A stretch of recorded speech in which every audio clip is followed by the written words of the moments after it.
بسم الله الحمد لله والصلاة والسلام على من لا نبي بعده. السلام الله عليكم ورحمة الله تعالى وبركاته.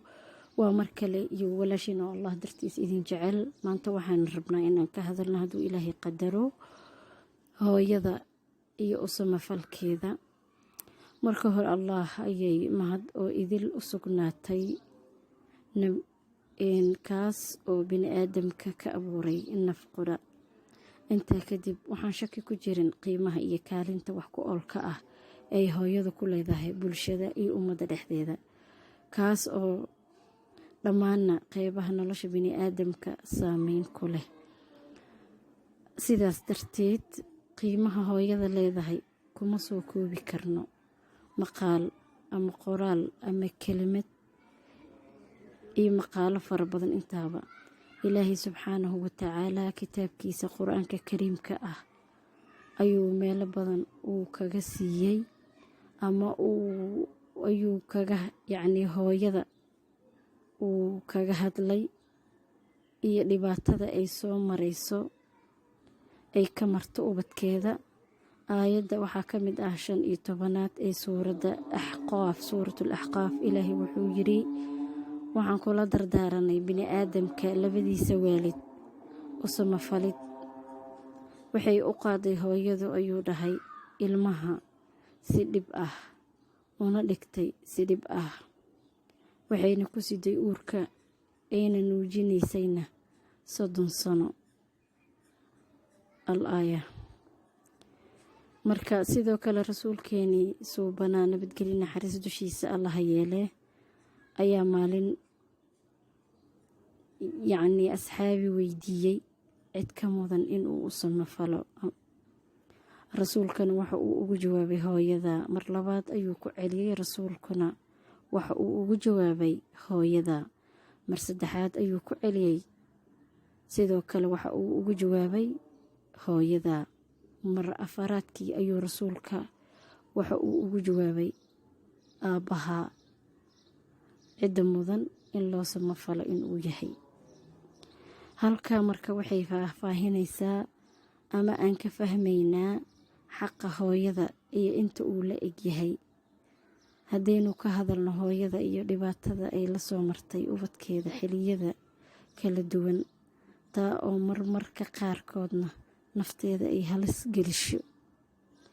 waxaa ka mid ah in inta ay hooyadu ilmaheeda uurka ku sido iyo weliba xilliga ay hooyadu ku jirto foosha taas oo qofkii caqli leh ugu filan wax ku qaadasho.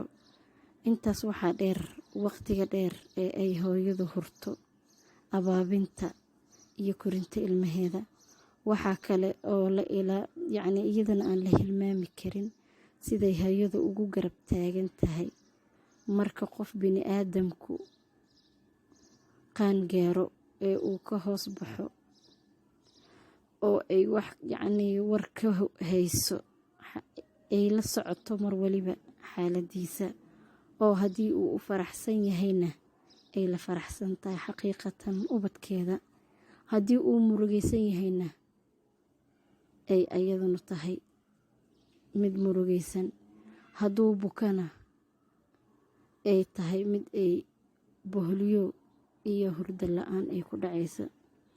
sida uu hadraawi ku tilmaamay gabaygii anuun baa hooyadaa ah ee uu ka lahaa calooshu intay ku hoysay hayigii ku baxnaaninayay horaadka intaad jaqaysay dhabteedu intay ku haysay intaad huwanayd taftayda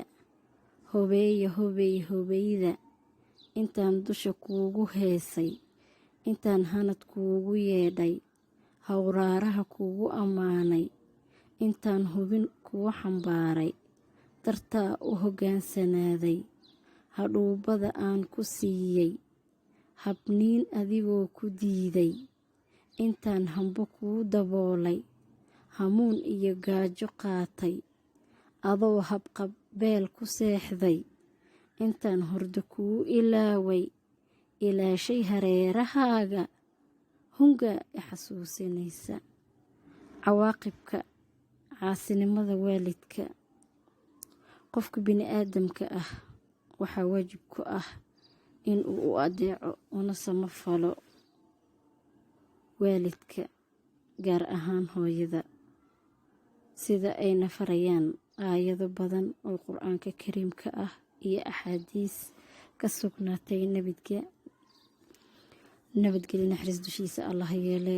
Waxaana hoog u sugnaaday kuwa dayaca waalidka, gaar ahaan hooyada, ee ka gaabiya garashada iyo gudashada xaqa iyo xuquuqda waalidka. Maxaa yeelay amar kasta oo uu ilaahay ina faro, haddii sidiisa looga soo bixi waayo, waxaa ka dhasha cawaaqib xun. oo samafalidda waalidka, yacni in waalidka loo samafalo ama loo wanaag falo, waxa uu ka mid yahay amarada ugu waaweyn. waxaana uu labeeyaa oo uu ku xigaa in marka hore ilaahay la caabudo oo aan loo shariig yeelin.